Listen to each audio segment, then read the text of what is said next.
trying to land your first job, or you're feeling unfulfilled in retirement, well, you may be asking yourself, where do I go from here? Sometimes all you need is a little direction and some smart advice to get out of your rut and then get on the road to success. So we lined up an all-star panel of life coaches to answer your questions and get you on the way. Valorie Burton is the author of Successful Women Think Differently. Gabrielle Bernstein is the author of May Cause Miracles, and Stephanie Ziv coaches professional clients every day. Good morning. Welcome to you all. Good morning. First of all, who is the kind of person who might need a life coach?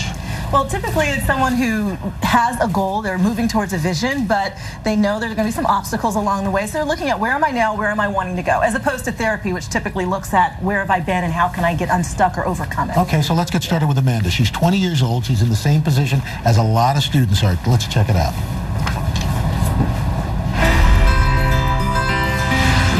As I'm getting ready to graduate and entering a tough job market, what's the best way that I can separate myself from others and hopefully get that first job? Well, Gabrielle, let's start with you. What would you say to Amanda? Well, I think for Amanda, it's all about being authentic. I think what people really want these days is to feel your genuine truth come forward in whatever form. So whether it's in her resume, whether it's in a job interview, to be more real. In my bio, I write that I ride a unicycle, and people love to pick that up. So I think something that's really catchy will really get someone's attention. And she's building her network right now, right, Stephanie? The other thing in building the network is also to take advantage of going out and having some informational interviews. Being you is one thing. Understanding what a company is looking for, what qualities they're looking for is that in the ideal candidate, very important. So you can be curious and make your positioning statement based on the information you receive. Okay, Valerie, let's take a look at the next one. This is 67-year-old Susan. She's a retiree from here in the New York area. Let's watch.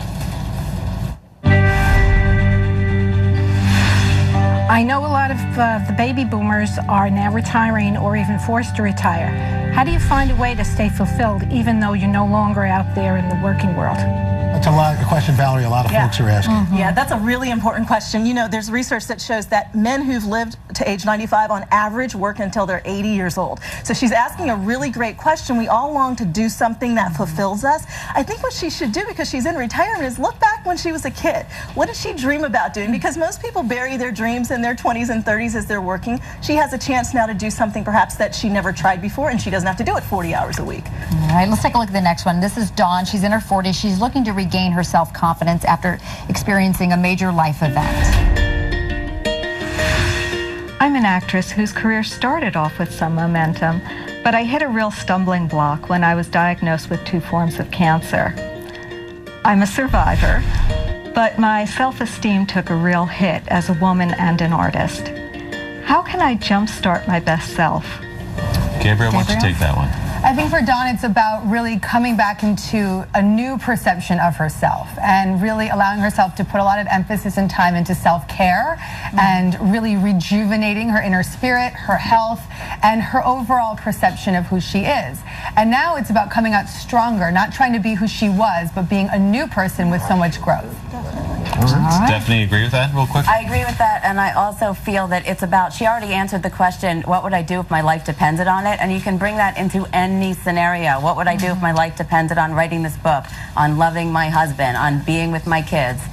She already has this life experience to touch into. She can take that into how to jumpstart. She's been through the worst. She survived it, and she's come out stronger on the other side. Ladies, thank you so much. Gabrielle Bernstein, Valorie Burton, Stephanie Ziv, thank you all.